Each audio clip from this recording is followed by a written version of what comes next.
राधे राधे महाराज जी। महाराज जी, हमें कैसे पता चले कि भगवान हमारे से प्रसन्न है? क्योंकि संसार में रह रह कर कोई ना कोई गलती तो बन ही जाती है महाराज जी।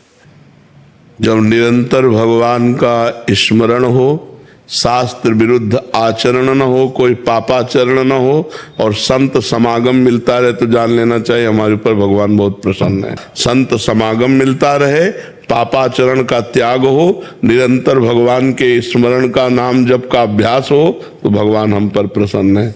ये रुपया पैसा मिलना, नाना प्रकार की भोग सामग्री मिलना, नाना प्रकार का वैभव मिल जाना, ये पुण्यों का फल है, भगवान की कृपा का फल नहीं। यदि संत समागम मिल रही, भगवान की कथा में रुचि हो रही, भगवान के नाम जप में रुचि हो रही है, तो हमारे ऊपर भगवान की कृपा है, भगवान हम पर प्रसन्न है। इसके अलावा हम भगवान की ओर प्रसन्नता को नहीं मानते।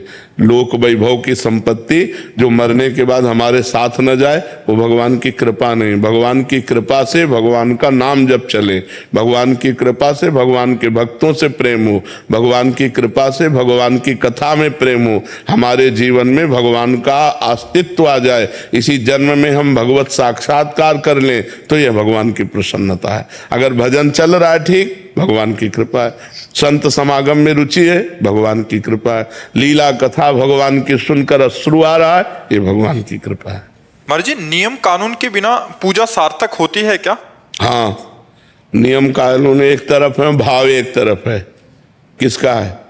हाँ, भाव एक तरफ है। अगर भाव में भर करके नियम कानून का खंडन भी होता है तो उससे कोई फर्क नहीं पड़ता। जैसे श्री कर्माबाई थी, उन्होंने विचार किया कि जगन्नाथ जी को दिन में तो खूब भोग लगता है, लेकिन जब रात में पट बंद हो जाते हैं तो उनको फिर उनको भूख लगती होगी। उन्होंने अपने भाव से विचारा, तो 3 बजे तड़के उठकर बिना नहाए धोए सबसे पहले खिचड़ी बनाई और जगन्नाथ जी को रो के पुकारती, तो जगन्नाथ जी आने लगे, उनकी गोद में बैठ जाते और वो पूरी खिचड़ी पवाते। एक दिन 7 बजे लगभग सुबह स्नान करने जा रही थी, तो एक संत भगवान मिल गए जो नियम कानून को जानने वाले थे और नियम से चलते थे।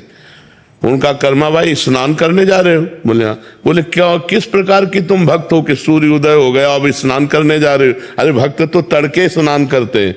तो उनका, तड़के तुम ठाकुर जी का भोग बनाती है? अरे राम राम, कितना बड़ा अपराध करती हो, बिना स्नान किए बिना पवित्र हुए भोग बना के ठाकुर जी को, ये तो अपराध है। अब उन्होंने दूसरे दिन पहले स्नान और सब दिनचर्या की और भोग बनाया और बुलाया, तो जे ही एक कवल पवाया, सो वहां पर्दा मंदिर का हटने को ठाकुर जी अंतर ध्यान हो गए, चले गए। अब वहां खिचड़ी मुंह में लगी थी, एक कवल केवल। तो जगन्नाथ जी के पार्षदों ने पूछा कि जय जय, अभी तो भोग पधराया नहीं, ये मुख में भोग कैसे? अरे बोले, वो कर्माबाई और नियम वाले के चक्कर में पड़ गई है, तो एक ही कवल में कर्माबाई से कह दो, मैं नियमों से प्रसन्न नहीं होता, मैं प्रेम से प्रसन्न होता हूँ, मैं प्रेम से अधीन होता हूँ। तो जब कभी भाव से भक्त पवाता है तो भगवान पाते हैं, नियमों के अनुसार नहीं। नियमावली तो प्रेम प्राप्ति के लिए है और प्रेम को भगवान स्वीकार करते हैं। भाव का भूखा हूं मैं, ना कि नियम का भूखा हूं मैं। भगवान को लाचार कर दे वो भाव, तो भाव की प्राप्ति होती है जब संयम नियम पूर्वक भजन करता चला जाए। लेकिन सेवा में प्रधानता भाव की होनी चाहिए, नियम की नहीं। इसके बाद ये चढ़ना, इसके बाद ये चढ़ना, एक नियम की तरह पूरा हो गया, भाव तुम्हारा बना नहीं। अगर खूब उत्साह है अंदर, जैसे अपने छोटे लाडले बच्चे को पवाना है, रोटी दाल सब्जी खीर पुआ जो भी बनाए और बड़े भाव से गए, तो भगवान उससे प्राप्त पाते हैं। बोले, भगवान कहते हैं, पत्रम पुष्पम फलम तोयम ये में भक्ता प्रेक्षति। एक चुल्लू जल, एक तुलसी दल, एक फल या एक फूल भाव से मुझे समर्पित कर दिया जाए तो मैं उसे खा लेता हूं। भाव ही प्रधान है, नियम के द्वारा भाव की पूर्ति होती है। अगर भाव नहीं है तो नियम का कोई महत्व नहीं है।